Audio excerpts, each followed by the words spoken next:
నిన్న AP cabinet సమావేశం ముగిసిన తర్వాత జరిగిన ఇష్టాగోష్ఠిలో ఆసక్తికరమైన చర్చ జరిగింది. వైసీపీ హయాంలో తప్పులు చేసిన పెద్దలు ఇంకా బయట తిరగడం సబబు కాదన్నారు పలువురు మంత్రులు. తప్పు చేసిన వారు శిక్ష నుంచి తప్పించుకోలేరని, వైసీపీ హయాంలో మనల్ని అన్యాయంగా వేధించారని మనము వేధించడం సరికాదన్నారు చంద్రబాబు. గత ప్రభుత్వ అవినీతి అక్రమాలపైన పారదర్శక విచారణ జరుగుతుందని, తప్పు చేసిన వారిని ఎవరిని వదిలే ప్రసక్తి లేదన్నారు.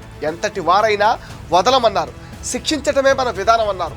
రాజకీయ కక్ష సాధింపులు లేకుండా కూటమి ప్రభుత్వ పాలన సాగుతుందన్నారు చంద్రబాబు. కొంతమంది రాజకీయాల్లోకి వచ్చి నేరస్తులకు కొమ్ము కాస్తున్నారు. అటువంటి వాళ్ళు రాజకీయాలను ఎటు తీసుకెళ్తున్నారో అర్థం కావటం లేదన్నారు. కూటమి ప్రభుత్వం ఏడాది పాలన అంతా బాగుందని, మంత్రులు మరింత సమర్థవంతంగా పనిచేయాలని దిశానిర్దేశం చేశారు. ప్రజా సమస్యల పరిష్కారమే మన ఎజెండా కావాలని, మరింత దూకుడు పెంచి ప్రజల్లో మమేకం కావాలని మంత్రులకు సూచించారు సీఎం చంద్రబాబు. ప్రభుత్వం అందిస్తున్న సంక్షేమ పథకాలను జనంలోకి తీసుకువెళ్లాలని సీఎం సూచించారు. వైఎస్ఆర్ జిల్లా పేరును వైఎస్ఆర్ కడప జిల్లాగా మారుస్తూ తీసుకొచ్చిన ఉత్తర్వులకు కేబినెట్ ఆమోదం తెలిపింది.